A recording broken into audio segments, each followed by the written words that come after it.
the Honorable Senator Barack Obama, the Senator for the state of Illinois.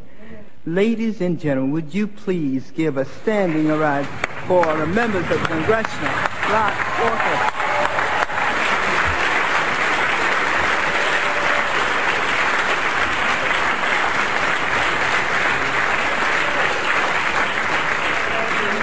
Good morning, members of the Congressional Black Caucus. I am humbled to come here today to reaffirm the friendship and the partnership between Fannie Mae and the Congressional Black Caucus.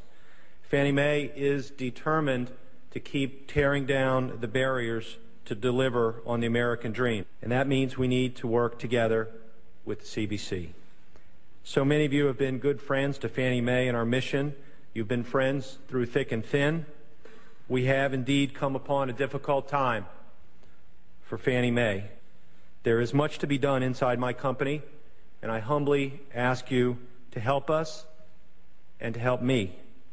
If there are areas where we are missing, if there are areas where we can do better, we'd like to hear it from our friends, and I'd be so bold as to say our family first.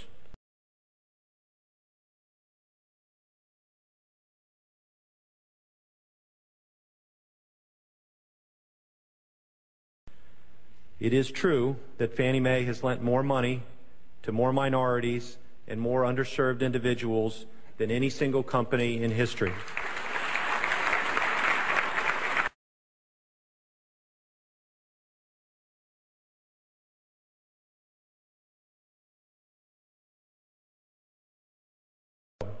We will work hard inside our company to resolve the serious matters before us, to put our house in order, and to forge a new future.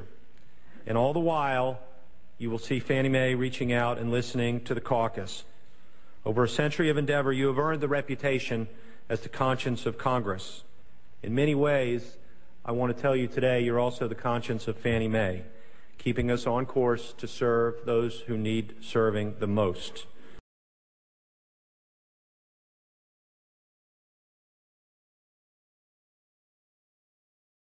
Heather, Lehman Brothers' collapse is traced back to Fannie Mae and Freddie Mac, the two big mortgage banks that got a federal bailout a few weeks ago. Freddie and Fannie used huge lobbying budgets and political contributions to keep regulators off their backs.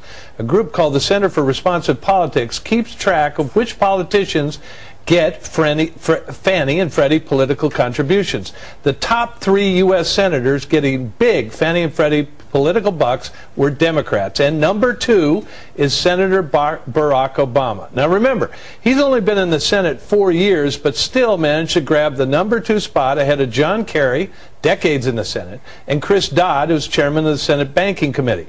Fannie and Freddie have been creations of the congressional Democrats in the Clinton White House, designed to make mortgages available to more people, and as it turned out, some people who couldn't afford them. Fannie and Freddie have also been places for big Washington Democrats to go to work in the semi-private sector and pocket millions. The Clinton administration's White House budget director, Franklin Raines, ran Fannie and collected $50 million. Jamie Gorelick, Clinton Justice Department official, worked for Fannie and took home $26 million. Big Democrat Jim Johnson, recently on Obama's VP search committee, has hauled in millions from his Fannie Mae CEO job. Now remember, Obama's ads and stump speeches attack McCain and Republican policies for the current financial turmoil. It is demonstrably not Republican policy, and worse, it appears the man attacking McCain, Senator Obama, was at the head of the line when the piggies lined up at the Fannie and Freddie trough for campaign bucks. Senator Barack Obama, number 2 on the Fannie-Freddie list of favored politicians after just 4 short years in the Senate.